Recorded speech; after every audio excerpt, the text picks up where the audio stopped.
Thursday morning 1 வீக்காக குட்டி பேபிக்கு கொஞ்சம் ரெடி இல்லைங்க, லூஸ் மோஷன் ஆயிடுச்சு. சரி ஓகேன்னு சொல்லிட்டு லாஸ்ட் டைம் தலை குளிக்கும்போது நலங்கு வச்சு அரைக்கல, இன்றைக்கி நலங்கு போட்டு அரைச்சிடலாம் அப்படின்னு சொல்லிட்டு நாங்கள் எப்போவுமே நலங்கு பொடி கடையில் வாங்கி யூஸ் பண்ண மாட்டோங்க. எங்கள் பக்கத்தில் இருக்கிற அந்த நலங்குக்குன்னு போடுவோம்ல, கொஞ்சம் இலை தலைகளெல்லாம் பிடிக்கிட்டு வந்து பச்சையாக தான் அரைச்சி போடுவோம். நிறைய பேர் கேட்டிருந்தீங்க அதில் என்னென்ன போடுவீங்கன்னு சொல்லிட்டு. நாங்கள் வேப்பங்கொழுந்து, சுள்ளி கொழுந்து, இலந்தங்கொழுந்து, அப்பக்கோவா தலை, மாசி பத்தினி, பன்னீர் ரோஸ் இருந்தால் அதோட இதழ்கள் போட்டுக்கலாங்க. இன்னும் கொஞ்சம் தலைக்கு போடுவாங்க, அது என்னென்ன நேம் மறந்துட்டேன், ஞாபகம் இருக்கிறது மட்டும் சொல்கிறேன்.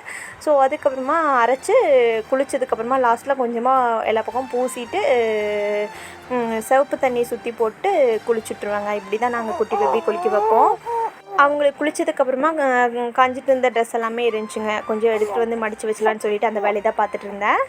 இது அடுத்த நாள் குட்டி பேபிக்கு வேக்சினேஷன் போடுறதுக்காக கிளம்பிட்டு இருந்தேன். நேற்று போய் வேக்சினேஷன் போட்டுட்டு வந்தோம். ஸோ இது வந்துட்டு நாங்கள் 3rd வேக்சின், பிறந்ததையும் ஒரு வேக்சின் போடுவாங்க. ஸோ 2nd மந்தில் ஒரு வேக்சின் போட்டோங்க. இப்போ 3rd மந்தில் போடுற வேக்சின் இது.